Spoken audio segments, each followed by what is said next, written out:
listening to Prep Football Talk Presented by Freeman Webb. with Greg Pogue and Coach Bubba Spears Your sports live here. on 94.9 The Fan and the Game Nashville Sports Network.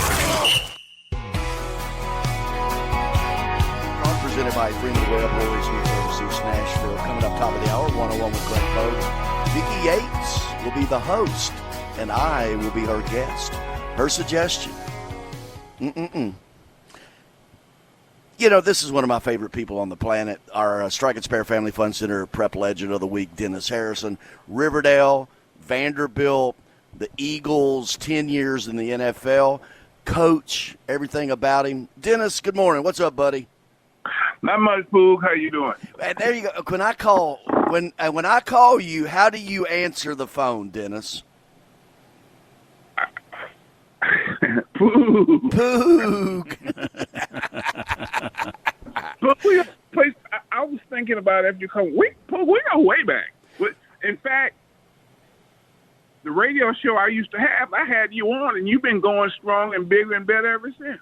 Well, I was prep editor of the Nashville Banner. This is early 90s. Jack Nunley. Yep. And you and me on, WLAC. Yeah. And that's really the very first Saturday morning prep talk show in this marketplace. And now we've been going, 14 years with this one. 14 years, yeah. What are you doing, man?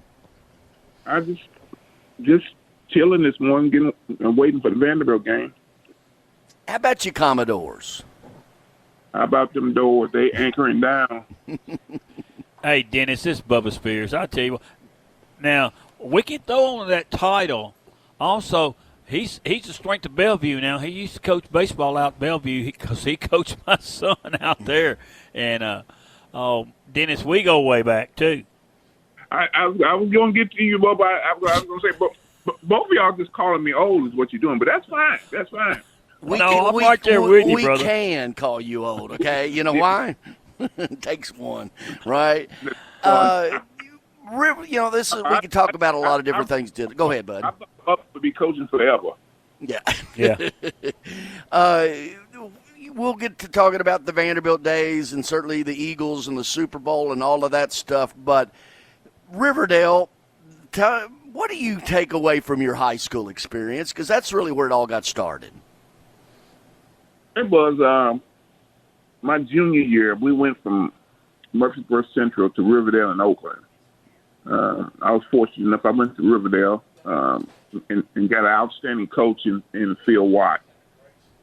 Coach Watt, to this day, he's an amazing man, and I'm glad I was able to do football under him. He helped me.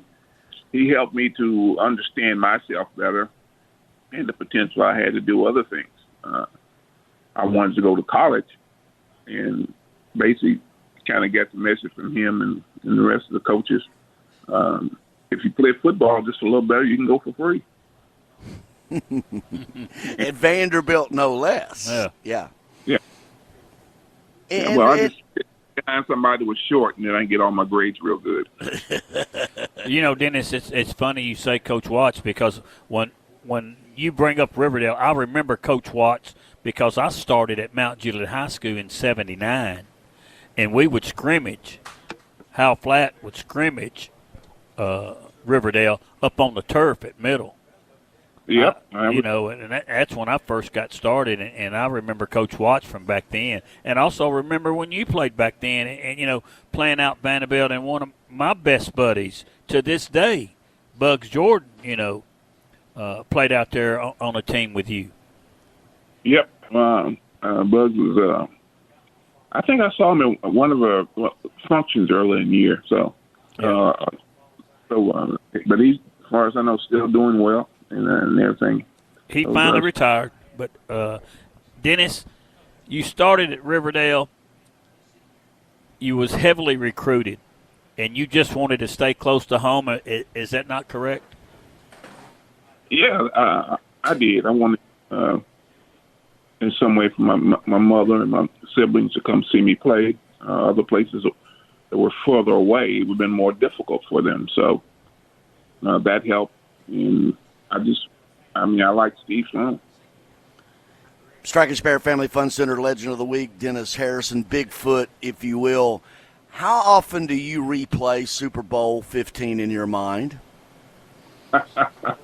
No? About once a year when I see the new rings come out for people, especially this year with the one. Of course, the Raiders and that season and everything, and led the Eagles in '83 in sacks. So, yeah. But, I mean, it was a difficult. We really felt that we could beat them. That was actually the third time that year we played them. And we were successful the other times against them. But three interceptions does not help you win a Super Bowl. So that hurt us. But all in all, it was a great year. Played with some great people. Still friends with. Got the room with a Hall of Famer in Claude Humphreys. Got to play with a Hall of Famer in Harold Carmichael. Bill Berge, who, everyone thought would be a Hall of Famer. Maybe he still will be. But so I was really blessed to play with the people I did. Dick Vermeil, definitely a Hall of Famer. It was a great experience. I love being a Philadelphia Eagle. I still watch and follow them. That's probably really the only team I follow as much. I do so with Atlanta and a couple other teams I stop through with. But it was great. It was a great 10 years for me. Got to meet great people, go great places. So, died from Murfreesboro, Tennessee. Getting the opportunity to do all those things, it was a blessing for me. Well, Dennis, tell us a little bit about your family. I know it's real small. Well, we don't have time. Oh, I know, but I got to ask that. The show's not going to be long enough. But yeah, there's 11 of them, right? I know. Yeah, they're doing well. I've got two. My youngest daughter, she's playing over in I don't know how to say it. She's playing in Mexico at this time, basketball.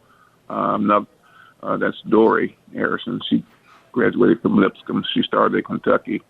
And my other daughter, Isabel, they just got knocked out from the playoffs. She played with New York Liberty, and they just got knocked out playoffs. So she'll probably stop through one day, see old daddy.